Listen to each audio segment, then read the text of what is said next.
Nah, ini perlu diperhatikan terkait partisipasi.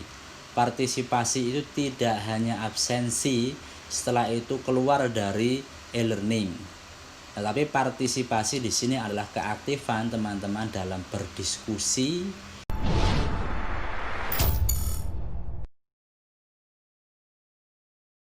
Assalamualaikum warahmatullahi wabarakatuh.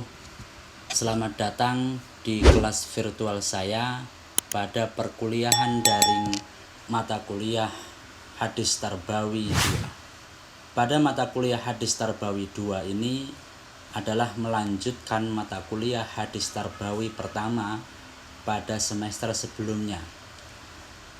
Pada intinya Hadis Tarbawi 2 ini adalah secara referensi dan buku-buku yang kita pelajari adalah sama dengan materi Hadis Tarbawi yang pertama, akan tetapi dengan sub pembahasan yang berbeda.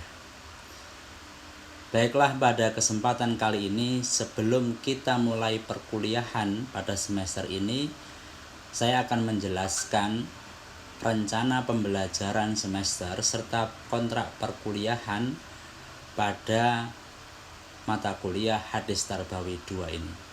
Teman-teman bisa melihat tampilan yang ada di sebelah saya ini. Mata kuliah Hadis Tarbawi 2 semester 5, dosen pengampu saya sendiri Dr. Muhammad Arfan Muammar MPDI. Kemudian capaian pembelajaran mata kuliah, mahasiswa mampu memahami secara komprehensif mengenai hadis-hadis Nabi, khususnya hadis yang berkaitan dengan pendidikan atau tarbawi, serta mampu mengambil intisari dari hadis tersebut untuk dapat diaplikasikan di kehidupan sehari-hari. Juga dapat mengajarkannya di lembaga-lembaga pendidikan yang ada. Kompetensi dasar atau rumusan kemampuan akhir yang diharapkan ada 5. Yang 5 ini nanti akan kita distribusikan ke dalam 16 kali pertemuan, termasuk di dalamnya UTS dan UAS. Jadi pertemuannya kalau tanpa UTS dan UAS ada 14 kali pertemuan. Yang pertama adalah mahasiswa mampu menganalisis secara komprehensif hadis tentang keikhlasan, honor dan gaji dalam pendidikan. Bagaimana Nabi memberikan contoh tentang keikhlasan, juga bagaimana hukumnya nanti menerima gaji bagi seorang pendidik. Yang kedua adalah mahasiswa mampu menganalisis secara komprehensif hadis tentang pengaruh pendidikan. Nah, dalam membentuk karakter anak ini ada banyak hal yang berpengaruh. Di antaranya dijelaskan di sini ada pengaruh teman, ada pengaruh kekasih, ada pengaruh pendidik atau guru, dan ada pengaruh-pengaruh yang lainnya. Yang ketiga adalah mahasiswa mampu menganalisis secara komprehensif hadis tentang usia dan tugas belajar. Ya, kapan anak itu sudah mulai diperintah untuk sholat, kapan anak itu sudah mulai harus dipisah ranjangnya dengan orang tua, dan lain sebagainya. Yang keempat, mahasiswa mampu mengartikulasikan hadis tentang etika dan metode belajar. Ya. Jadi dalam transfer of knowledge, pembelajaran itu tidak hanya transfer of knowledge, tapi ada etika dalam pembelajaran. Dan yang terakhir, mahasiswa mampu mengorganisasi dan menaturalisasi hadis tentang alat dan media pembelajaran. Nah, media atau alat yang kita gunakan dalam pembelajaran itu apa saja.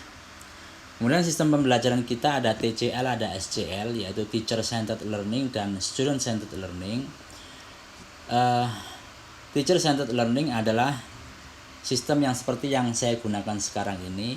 Guru menjadi pusat informasi, guru menjadi satu-satunya sumber informasi ketika dalam pembelajaran. Tapi ketika ketika SCL, Student Centered Learning, student atau mahasiswa menjadi sumber informasi. Artinya mahasiswa ada kalanya nanti saya mempresentasikan materi dan ada kalanya mahasiswa yang akan mempresentasikan materi. Kemudian metodenya ada diskusi, tanya jawab, penugasan, dan presentasi. Apa saja tugasnya nanti akan saya jelaskan di akhir video ini. Karena itu mahasiswa harus melihat dan menyimak betul video ini dari awal hingga akhir. Penilaian tugas yaitu 30%, kemudian UTS 20%, dan aktivasi atau partisipasi 20%. Nah, ini perlu diperhatikan terkait partisipasi. Partisipasi itu tidak hanya absensi setelah itu keluar dari e-learning. Tetapi partisipasi di sini adalah keaktifan teman-teman dalam berdiskusi, keaktifan teman-teman dalam menjawab pertanyaan di setiap materi yang saya berikan.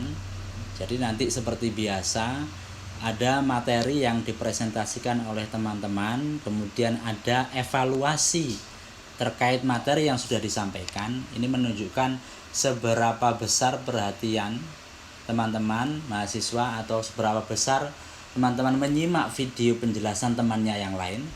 Nanti akan diukur dengan evaluasi atau pertanyaan setiap pertemuan. Nah, kemudian untuk melihat aktivitasnya, mahasiswa harus dan wajib berdiskusi.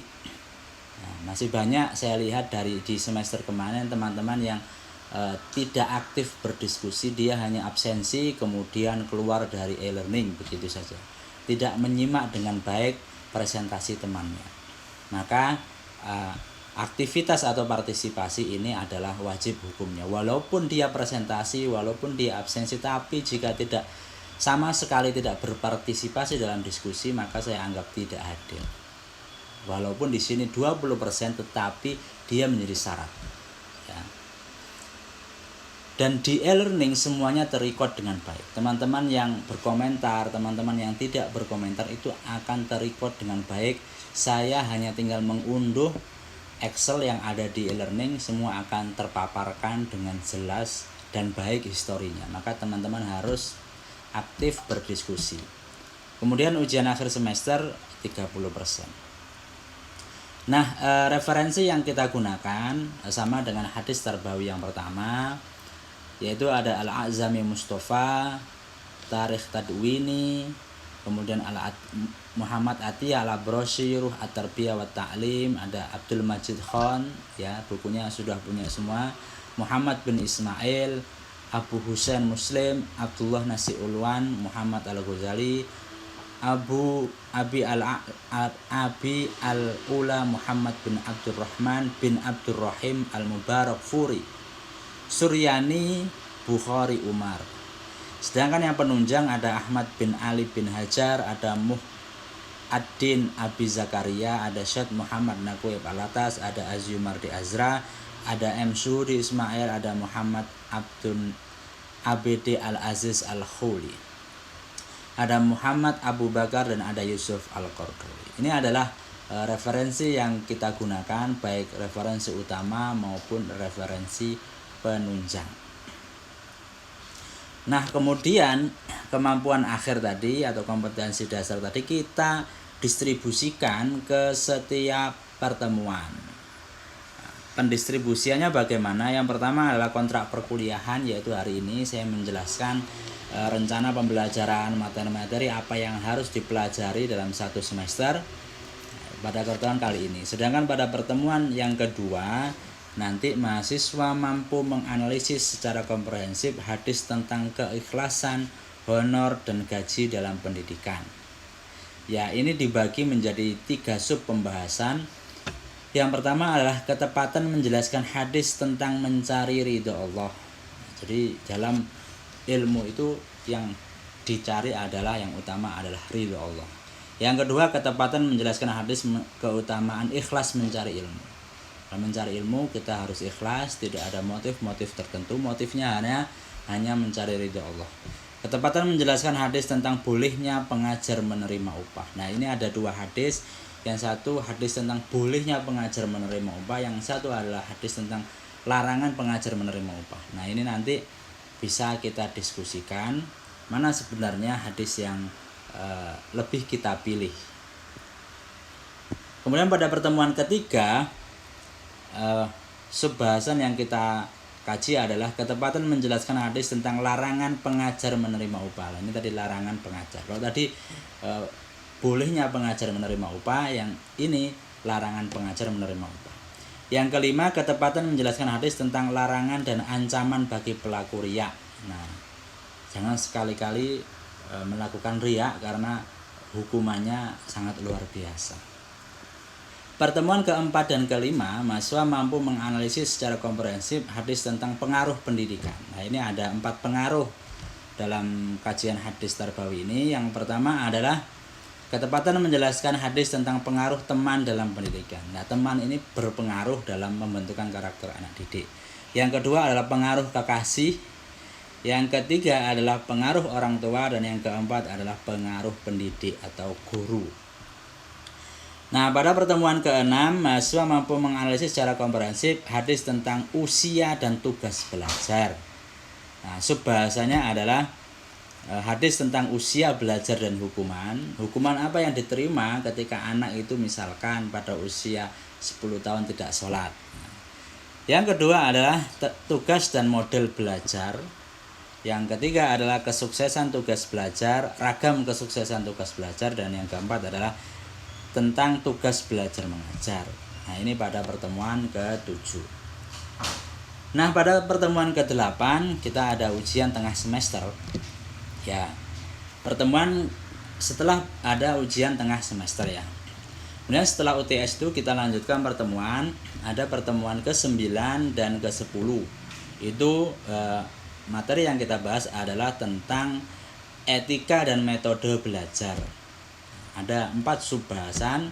Yang pertama adalah ketepatan menjelaskan hadis tentang taat kepada Allah dan Rasulnya. Yang kedua adalah ketepatan menjelaskan hadis tentang etika bertanya dan menghargai perbedaan.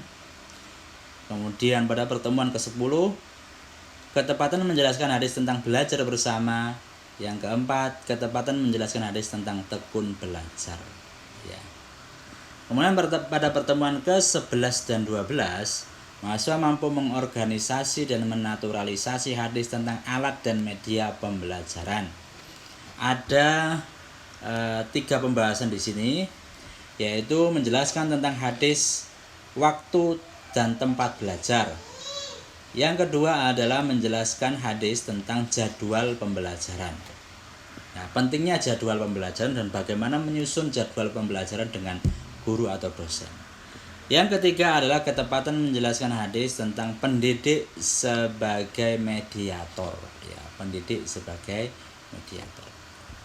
Pertemuan ke-13 dan 14 adalah membahas hadis tentang alat dan media pembelajaran. Ini adalah pertemuan yang terakhir dan materi yang pembahasan yang terakhir,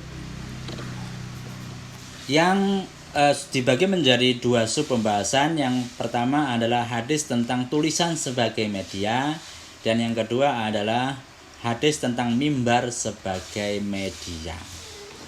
Dan pertemuan yang terakhir, yaitu pertemuan ke-15, mahasiswa mampu mereview materi kuliah hadis tarbawi 2 secara keseluruhan dari awal hingga akhir. Kemudian ketepatan menjelaskan secara komprehensif materi kuliah hadis tarbawi 2 selama 1 semester. Nah, lantas dari tema-tema yang sudah saya jelaskan itu, bagaimana tugasnya? Maka tugasnya adalah sebagaimana tugas pada semester sebelumnya, yaitu teman-teman membaca materi yang sudah pernah saya berikan, kemudian membuat PowerPoint-nya, lalu menjelaskannya dalam video seperti ini, lalu menguploadnya video itu di dalam YouTube-nya masing-masing. Kemudian mengirimkan ke saya link YouTube itu beserta materi PowerPoint untuk saya upload di e-learning. Nah, cuma pemberian tugas ke saya itu, pengumpulan tugasnya ke saya itu maksimal paling lambat itu adalah 1 hari sebelum perkuliahan dimulai, H-1. Misalkan kita mulai di hari Rabu jam 9, maka pengumpulan tugasnya ke saya adalah hari Selasa jam 9. Nah, Jika ada mahasiswa atau kelompok yang telat mengumpulkan tugas, maka akan saya beri catatan bahwa dia telat mengumpulkan tugas. Ya, kemudian PJMK agar membagi habis materi yang saya berikan ini kepada jumlah mahasiswa. Misalkan materinya ini tadi ada 12 pertemuan, tetapi di dalamnya ada sub, maka yang dibagi PJMK adalah sub bahasan itu ya. Sub bahasan itu dibagi dengan jumlah mahasiswa. Jika kemudian lebih banyak jumlah mahasiswa daripada sub bahasan itu, maka satu tema, satu subbahasan bisa dipresentasikan oleh 2 orang. Tetapi jika subbahasan itu sama dengan jumlah mahasiswa, maka satu mahasiswa satu subbahasan. Tetapi jika lebih banyak subbahasannya daripada mahasiswanya, mahasiswanya hanya 12 misalkan, sedangkan subbahasannya 24, maka satu mahasiswa harus mempresentasikan 2 sub pembahasan. Ya, ini adalah materi, karena materi yang harus kita pelajari maka semuanya harus dikaji. Dari beberapa materi subbahasan ini nanti akan ada beberapa subbahasan yang saya sendiri yang akan menjelaskannya. Tapi ada juga beberapa yang memang mahasiswa yang harus menjelaskannya. Bahasan apa yang nanti saya yang menjelaskan nanti akan saya konfirmasi langsung melalui PJMK, dan PJMK agar segera membagi tugas yang harus dikerjakan oleh mahasiswa teman-temannya yang lain. Mungkin itu yang bisa saya sampaikan terkait rencana pembelajaran semester. Walaupun di masa seperti ini teman-teman harus bisa tetap semangat belajar. Dalam kondisi apapun harus bisa semangat belajar. Jangan jadikan keadaan itu menjadikan alasan Anda untuk tidak sukses. Oke, sukses terus mahasiswa PAI, dan kurang lebihnya mohon maaf. Wabillahi taufik wal hidayah. Assalamualaikum warahmatullahi wabarakatuh.